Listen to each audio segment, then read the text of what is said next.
You've tuned in to Books, Business, and Beyond, the show that teaches you how to maximize your income from your book to create the lifestyle you want. Now here's your host, the book ninja who loves dark chocolate and piles of sand between her toes, Kristen Eckstein, and her partner in success, Shelley Hitz.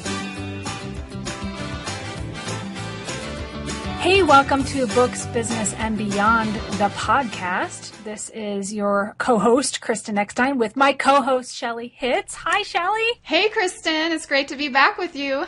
It is so exciting. I hope you guys enjoyed our intro episode last week about why diversify. And we gave you a tiny bit of a teaser of what's to come. And we have so many exciting things lined up. But today, we want to talk to you about publishing success secrets. We've both been in publishing for quite a while. I have been in since 2003. Shelley, how long have you been in publishing for? I published my first book in 2008, but I've been involved in some form of online publishing through internet marketing for over a decade. That's pretty awesome. Yeah. That's very cool. And you've done, how many books have you done to date as of the recording of this episode? I have 34 books, and I am working on editing my 35th this afternoon. 35 books since 2008, and we're recording this in 2014. Holy crap. I have some catching up to do. I mean, I started my first book in 2003, and, well, I guess I've been publishing for other people so much and starting their companies for them, I haven't had a lot of time to write. But, wow, I think I need to catch up because I'm pretty sure I'm not at 35 yet. I honestly don't know. Yeah, but, Kristen, how many books did you publish last fall? True. Last fall, I wrote and published 18 Kindle books in 18 weeks. That was one each week. And they were an average of about 10 to 15,000 words each. So they're pretty, I mean, some were a lot shorter, some were a little longer. But that was a lot of work. I will never do that again. Right. But we both have a lot of experience in publishing our own books and as well as helping others publish. You've done a lot of done-for-you services, and I've done a lot of training. And so we have, between the two of us, a lot of experience to share and to give to the world.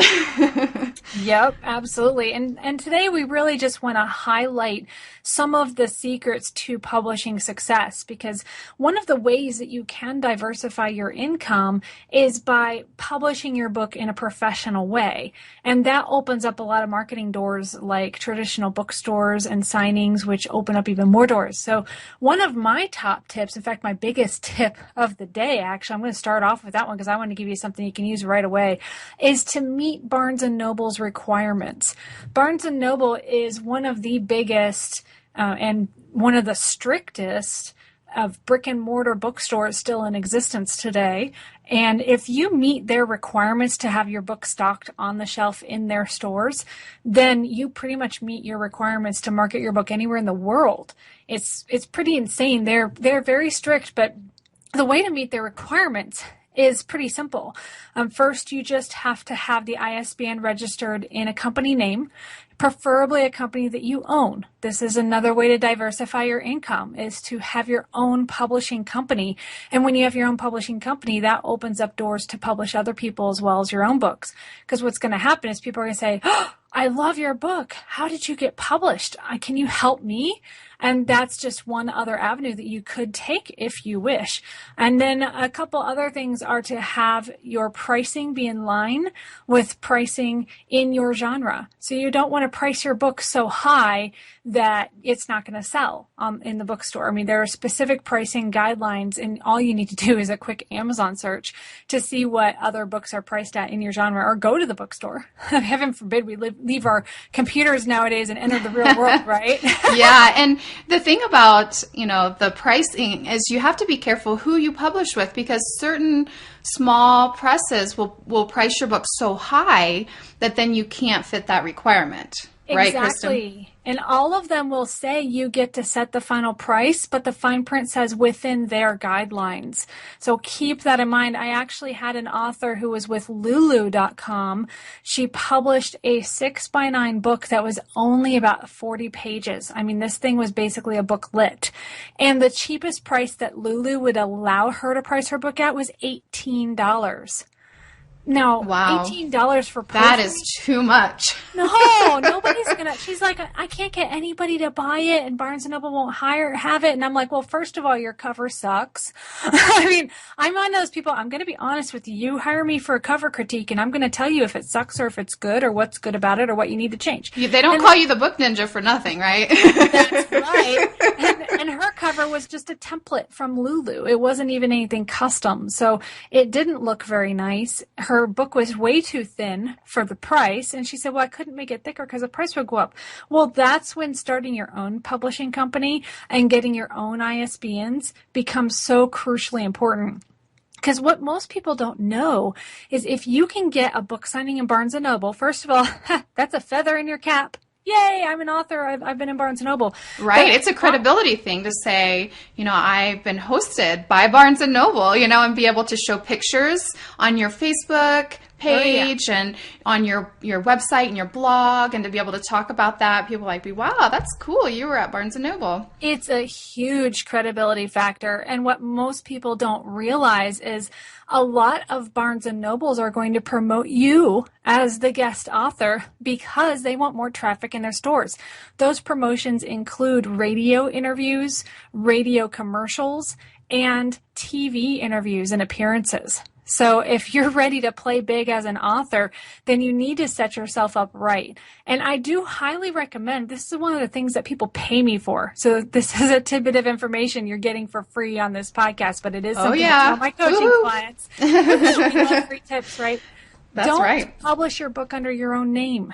Do not make your own name your publishing company. That screams, I'm self-published and I don't know what I'm doing. And that's unfortunately, self-publishing, while it's getting a little better as authors are getting educated, it's not much better in the mainstream world. So if you're ready to compete with the big guys in mainstream book publishing, then you need to set yourself apart. Nobody needs to know you own the company, but you need to publish under a different name. Some of my clients use a generic name that means something special to them, an inside joke, a family joke. Some of them even use a word they like in a different language. So it can be anything you want depending on where you live. And this is where I defer to the classic, I am not a lawyer, nor do I play one on this podcast, because in some states, you have to actually register your name as a DBA, doing business as, and for that, you do want to talk with like the SCORE organization if you're in the U.S. SCORE is a free tool that most counties have most cities have a SCORE group, and it's a small business bureau thing, I believe. But you can go meet with them. They have retired businessmen who are attorneys who can help you out for free. So talk to them about setting up your own publishing company and a DBA. And then from there, if you're in the U.S., you just need to go to myidentifiers.com and register your ISBNs underneath the name that you choose. Bing, bang, boom, there you are. You've got a publishing company. I mean, really, guys, that's all it takes. Yeah, and I have to say, we published for several years without doing that and have since formed our own publishing company. My husband and I have, and it just elevates everything to the next level. First of all, you see yourself as a business and not just a hobby. You see your books as a business. And so mentally, there's a mental switch that happens. And it looks more professional, like Kristen said. It separates your book publishing activities from your personal income and assets. And I highly recommend consulting an accountant as well, because we could have saved thousands of dollars on our taxes last year had we done things differently. But having your own publishing company opens you up for so many other things. Like, we have published anthologies, which are collections of, books that we publish multiple authors in that book. So we are the publisher and we publish that book. And, we've published a couple books for other authors. We really haven't gotten into that, but there's other things you can do once you establish yourself as a business. And so it's such a big deal. And I really do recommend that.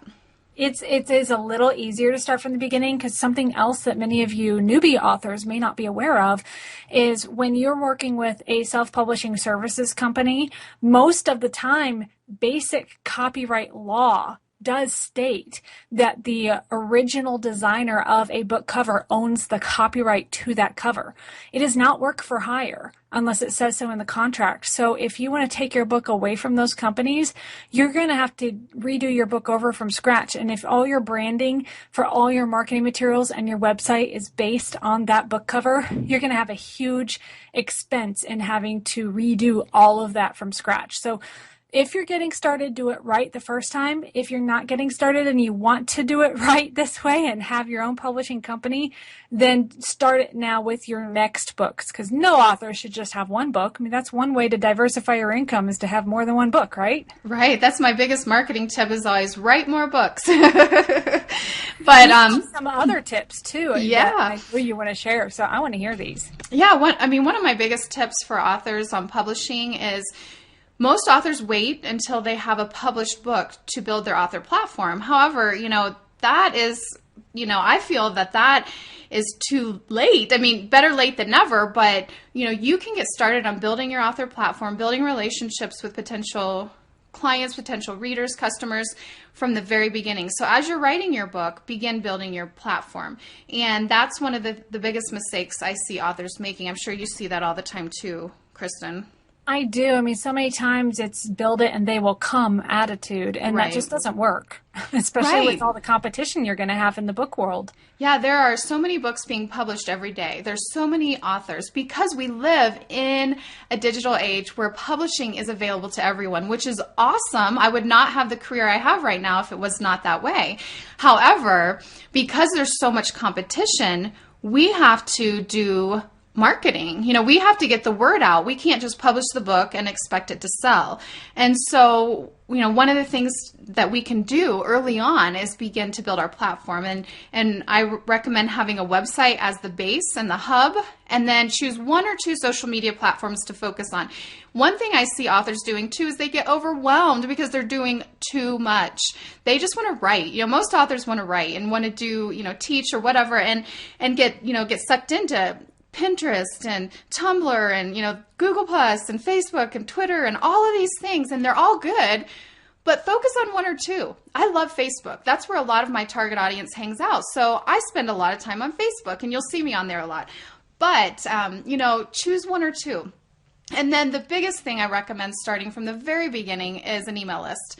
I did not do this in the very beginning, and I really wish that I would have, because, my list would be even bigger than it is now. And not that, the bigger your list, the better, the more engaged your list, the better. So the more that they're engaging with you. And so, just having that basic platform in place while you're writing your book. You can even blog about your journey of writing your book, or start writing helpful articles on the topic of your book, and start developing an audience of people that know, like, and trust you. And then your marketing is going to be so much easier later on. And, it's going to just give you that solid foundation that you can build on for a lifetime. There are tons of promotions that you can do that are one-off promotions, one-time promotions. But when you have a solid author platform, that's going to last you a lifetime. I would totally agree with that. In fact, I know somebody out there has the question, well, can't I just have a Facebook page as my primary hub of my website and drive people there? I mean, my audience hangs out on Facebook anyway. And what would you say to that, Shelley? Well, you don't own a Facebook page. And I just recently heard of a fellow colleague that had their Facebook account closed for some things that they were doing with Facebook ads. And, you just never know what Facebook is going to do. And this particular person said he was not doing anything outside of their terms of service. Facebook has this automated system, and they just pick up certain things, and he's going through an appeal process to get his Facebook account back because he didn't do anything wrong. But, Facebook is run by automated bots, and so getting a hold of someone is hard. So your Facebook account could get closed at any time, then you lose all of that. Whereas if you have a website and you have an email list, those are things that you own, that you have control of, and they're not going to get taken away from you, as long as you're not, doing spam or, breaking, your your email provider's rules, but those are things that you own, that you have, and that you will have long term. You don't have to worry about how Facebook's algorithms change, because that's the other thing. A lot of people's posts on their Facebook pages are not getting shown in the newsfeed unless you pay for advertising. And so, that's something that changes all the time. And when you have your own assets, then you have more stability in your business. Wouldn't you say, Kristen? I totally would agree with that. In fact, even though my websites were hacked really, really bad, and they were up and down like crazy for several weeks. Yeah, that was crazy. Oh, it was awful. But I was still able to make money with them because I had more than one website. So when one was down, another one would be up. And in fact, when everything was down completely, because I had diversified my income with starting a publishing company, and that's what I did, was I started publishing companies for other people, I got a referral through someone on Facebook who couldn't get a hold of me on email because my email was down when my websites went down. And I was still able to set an appointment with this person, still able to talk with her, and I signed her up to a $6,000 contract over the phone with no website and basically just a Facebook message, not even a Facebook page. So having multiple ways for people to get a hold of you and still owning that hub of your own website will help you no matter what happens. And you were able to come back from that. You still had, you had probably had backups of your website. And, that's something we can talk about on a future episode, just, the things that you can do to protect your online assets in your business. But, you had a way to then bring that back online. However, if it's something that's out of your control, like a Facebook account, then that's, it may just... You're stuck. Yeah, it may just be gone. So I think we're getting here close to the end of this podcast, and we've covered a lot. We have. I think we've shared a whole lot of tips, and I'm sure you have more questions. So if you go to booksbusinessandbeyond.com, there's a way for you to submit your questions there, and that can help us make sure that we're answering the questions that you want in future episodes. And stay tuned for our next episode next week. We're going to have guest instructor Joanna Penn, who is absolutely awesome. I think it's so cool. Her last name is Penn, and she works with authors. I know. It's two N's, but that's still really cool. And she is going to help us learn more on creating a business as an author entrepreneur. So she's going to take us behind the curtain a little bit in what she does, and you're going to learn a lot more from her. And just to recap what we talked about today, I mentioned early on to make sure your book meets Barnes & Noble's requirements. You actually can just do a Google search for that, or you can check out my blog and find the requirements there, although I will say those requirements are a little old. So use Google, find Barnes & Noble's requirements for having your book stocked in their stores. Make sure your book meets those requirements. Get your own ISBNs registered in your own company name. Talk to a CPA was one of Shelley's tips, and my tip, talk to a lawyer about actually setting up an entity if you want to go that route, but at least at the very minimum about how to handle the doing business as a DBA name so that you're not publishing under your own name. And then Shelley, your tips were to have your own website as your hub, which I totally agree with, even if your website's hacked, to build your email list, and also to use social media as the third, not the first, way of being able to connect with your readers. Right. And it's been a great episode. Thank you so much, Kristen. And we will be with you next time here on Books, Business, and Beyond. Sounds great. We will see you all next week. You've been listening to Books, Business, and Beyond, the show that teaches you how to maximize your income from your book to create the lifestyle you want. Visit your host, Kristen the Book Ninja Eckstein, and her partner in success, Shelley Hitz, at booksbusinessandbeyond.com and grab your free gift today. Tune in next time for more ways to diversify your income beyond the book, and don't miss a single episode. Subscribe to this podcast on iTunes.